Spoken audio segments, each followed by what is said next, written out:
Почитувани представници на медиумите. Денес, како одговорен политичар и како премиер на Република Македонија, се заложив дека ќе имам нула толеранција за корупција во владата и во мојата партија.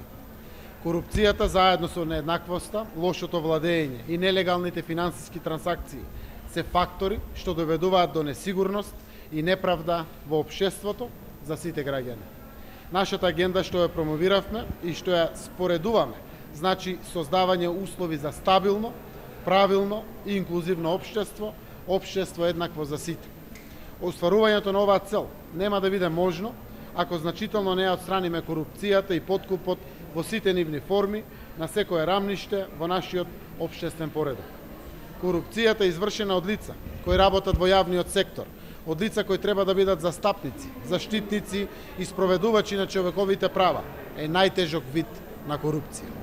Врз основа на искуството на нашето општество и врз основа на препораките на напредниот свет, ние мора да ги одвоиме нашите напори за препознавање, спречување и решавање на коруптивните вируси во Македонија. При тоа би рекол дека препознавањето е веќе на повисоко ниво. Следни чекори кон кои треба заедно да тргнеме со спротивставувањето, сериозно симнување на прагот на толеранцијата кон корупцијата, спречување, пркос и борба со злоупотребите и коруптивните дејства.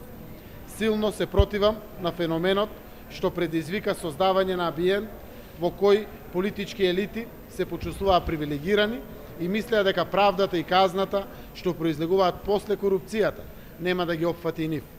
Она што ни е потребно е сеопфатна акција за искоренување на корупцијата на сите нивоа и во сите јавни институции. Исто така, постои потреба да се реагира јасно на коруптивните практики и во приватниот бизнис, чии што последици имаат тенденции да се прелеваат во јавната сфера. Истовремено, треба да се соочиме и да ги спречуваме непотизмот и политичкото фаворизирање, како прашање поврзани со конфликти на интереси. Ако дозволиме постоење на корупција, ќе се соочиме со неуспехот на државата да ги исполни своите обврски за човекови права на граѓаните. Сите мораме да го дадеме сопствениот придонес кон реформата и кон новото време за кое постигнавме општествен консензус. Нула толеранција за корупција и нула толеранција за кршење на човековите права и ништо помалку. Во таа смисла, денес најавивме уште еден напор на институциите и на граѓанскиот сектор во промоција на човековите права, а тоа е воведување на државна награда за придонес кон човековите права, награда која ќе го носи името на Мето Јовановски, првиот председател на Хелсиншкиот комитет, писател и активист за човекови права.